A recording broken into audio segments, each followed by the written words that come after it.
Hello guys, hari ni kita nak masak lala buttermilk version original. Yang ni tak pedas, sangat sesuai untuk budak-budak makan. Bahan utama yang diperlukan adalah lala. Lala ni dah siap dibasuh bersih dan dicuci. Next, kita perlukan bawang putih. Bawang putih ni dah basuh bersih dan kita akan blend kasar. Kemudian kita masukkan butter. Biarkan butter tu cair dan kita masukkan bawang putih kita tadi dan juga daun kari. Biarkan bawang putih tu naik bau keperangan dan biarkan daun kari tu layu sedikit. Bau dia sangat-sangat wangi and sangat-sangat best guys. Next, kita masukkan lala.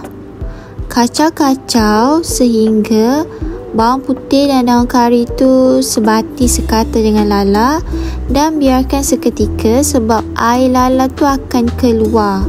Okey, kita kacau-kacau, biarkan air lala keluar. Sambil-sambil tu bawang putih dan daun kari tu meresap ke dalam lala. Barulah lala kita tak rasa hanyir.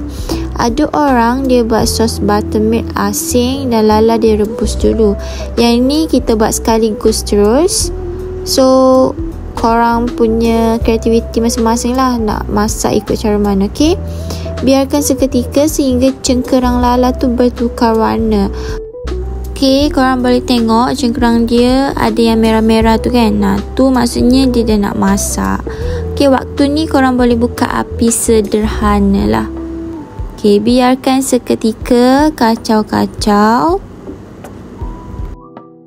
Kemudian selepas ini kita akan masukkan 1 tin susu cair.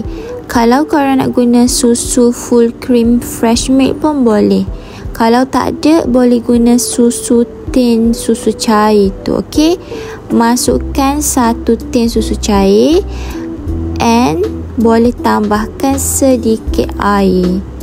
Okay, ini adalah 1 tin susu cair. Masukkan sedikit air, kemudian kacau-kacau. Kita akan biarkan dia menggelegak dan memekat. Tutup dulu biar susu cair dengan lala kita ni menggelegak dan memekat. Bila dah menggelegak macam ni, masukkan secukup rasa additional black pepper dan juga sedikit garam. Okay, kemudian kacau-kacau sehingga sekata dan sebati semua. And korang boleh rasalah dah sedap ke belum. Lala buttermilk version original. Yang ni tak pedas langsung sebab kita tak masukkan cili pun. Dah nak siap. Korang boleh tengok sangat-sangat sedap. Tak sabar dah nak makan. Korang boleh makan dengan montok, boleh makan dengan roti, boleh makan dengan nasi putih panas, boleh makan dengan spaghetti. Satu resipi ni boleh dinikmati bersama pelbagai wadah lain. Sangat-sangat simple, mudah dan cepat untuk dibuat. Korang patut try buat resipi ni, okey?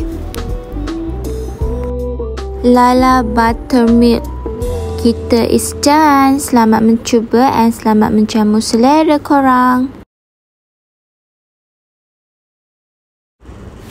Jangan lupa untuk like, share and subscribe to my YouTube channel. Bye, jumpa lagi.